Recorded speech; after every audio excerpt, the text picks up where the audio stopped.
Toda vida puede ser una historia, aunque algunas vidas son historias extraordinarias. Por muchas razones, la de Enrique Sho es una de ellas.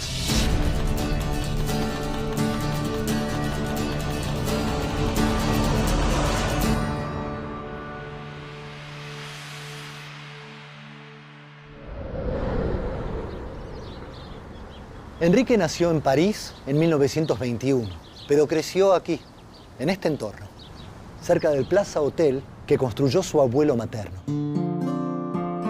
Su mamá, Sara, murió cuando él tenía apenas 4 años. Pero antes de morir, pidió un último deseo, que Alejandro, su padre, le diera una educación en la fe católica. Y Enrique la abrazó desde el primer momento. Tal vez esa fue la primera señal.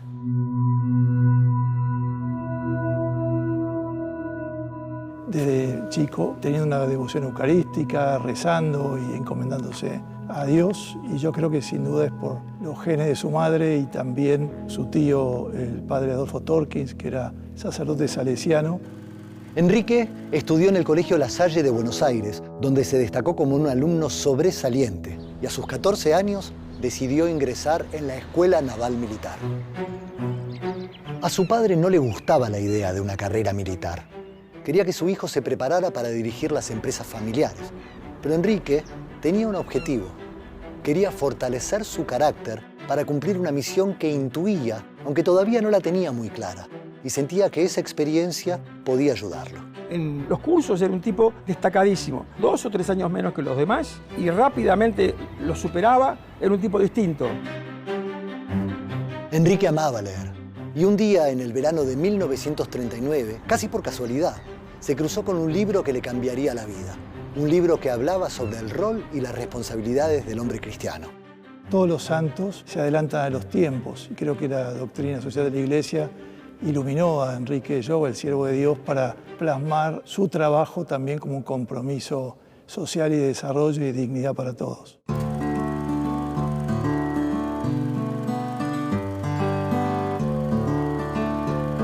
En 1943, Enrique se casa con Cecilia Bunge, quien sería el amor de toda su vida. Y en 1945, habiendo hecho un notable recorrido en la fuerza, pide su baja y se aboca a lo que su fe le estaba señalando: llevar el Evangelio a donde fuese necesario. Decide ser empresario porque quiere ayudar a su gente.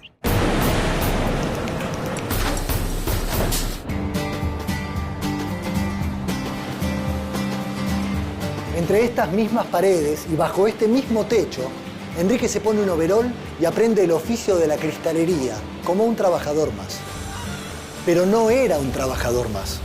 Estaba capacitado para ponerse al frente de la empresa y llevarla hacia un lugar mejor. Y así, paso a paso, escala posiciones y por mérito propio llega al cargo de gerente general.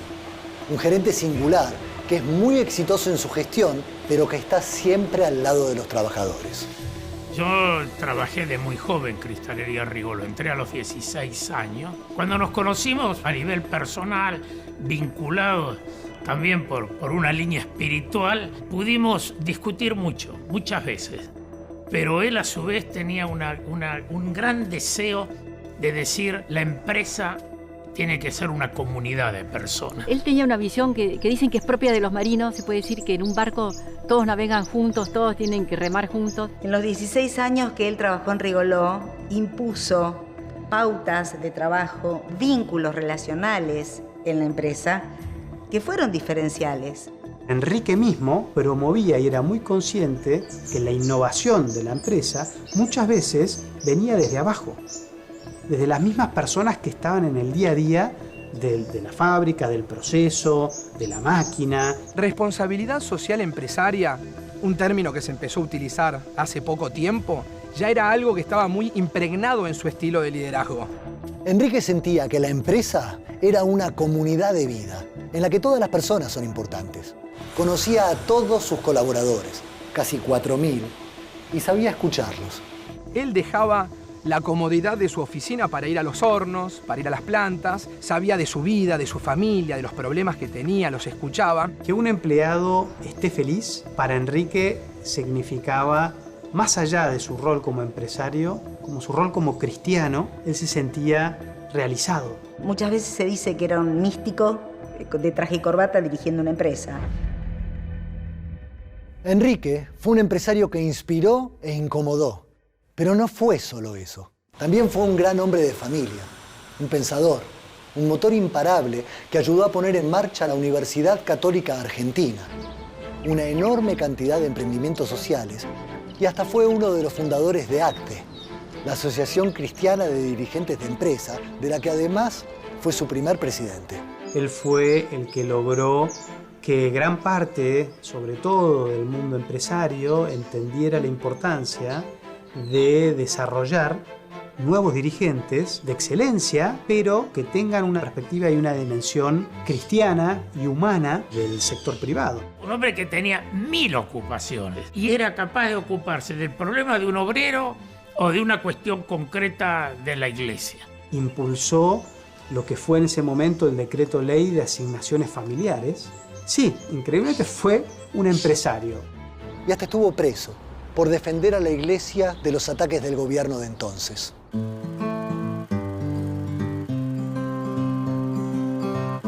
Cuando yo era chica no me daba mucha cuenta. Me parecía que todos los papás eran santos, que todos los papás eran magníficos. Cuando fui saliendo a otras casas, ahí ya me di cuenta que había una pequeña diferencia. Porque vi a otros papás con mal humor o enojados. Cuando él llegaba, la casa cambiaba. Porque entraba silbando y era como que traía una alegría. Su mujer, sus adorados 9 hijos, todos los que lo conocían, sintieron que el mundo se venía abajo cuando supieron que a Enrique se le había diagnosticado una terrible enfermedad. Él tuvo esta enfermedad, que fue un melanoma, muy joven. Y ahí ocurrió el episodio de los despidos. Llegó la orden de Estados Unidos, echar gente, 1200 personas. Y él dijo, si echan a una sola persona, yo renuncio y me voy. Él pensaba que la empresa tenía que ser rentable, era su primera responsabilidad, pero como decía, nunca sacrificando la dignidad de los trabajadores. Ese deseo que él tuvo de joven de ser un obrero llega a concretarse al final de su vida. La máxima expresión de ese profundo cariño estuvo dado en el momento en que van a donar sangre para él. Más de 260 obreros que trabajaban para él donaron su sangre para tratar de ayudarlo. Pero su muerte, muy prematura, fue inevitable. Enrique había muerto, pero en ese mismo momento se estaba encendiendo una luz. En un remoto lugar del planeta estaba naciendo un empresario santo. Alguien que tenía un verdadero compromiso con el país, que consideraba el desempleo como un mal moral, que luchaba contra la corrupción porque sentía que era un fraude a la democracia, que ante las diferencias tendía puentes, aunque pudieran perjudicarlo, y que estaba convencido que sin justicia no podía haber paz. Alguien que no tenía superpoderes, pero tenía un propósito, y que a 100 años de su nacimiento nos sigue interpelando. En el año 2002, mi marido, a los 32 años, se enferma con un cáncer que no tenía solución y le daban muy poquitos meses de vida.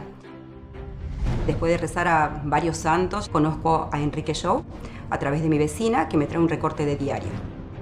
Este recorte habla que hay un empresario que necesitaría un milagro para ser beato, entonces decido hacer un trato con él. Mi mamá le pedía por favor que vuelva a casa, que nos vea crecer.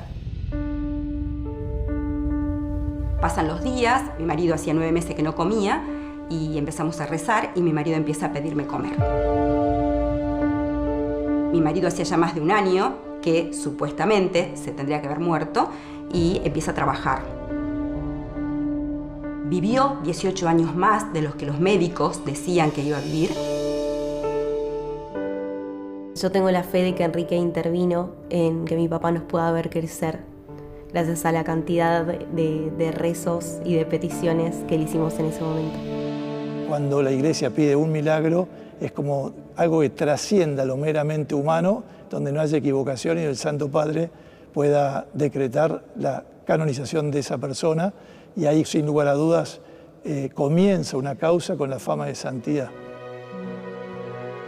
Mi papá mostró que se puede ser feliz buscando el bien. Se puede ser un empresario honesto, sensible y al mismo tiempo un buen padre de familia y un mejor ciudadano. El estilo de liderazgo de él estaba cimentado en valores humanos. Una vida ejemplar. Y que impactó muy positivamente sobre toda la gente que lo conoció. Pudo decir en sus últimas palabras que moría muy feliz porque podía por fin decir que había hecho felices a los demás. Como dicen las Escrituras, todos estamos llamados a ser santos. Claramente, Enrique escuchó.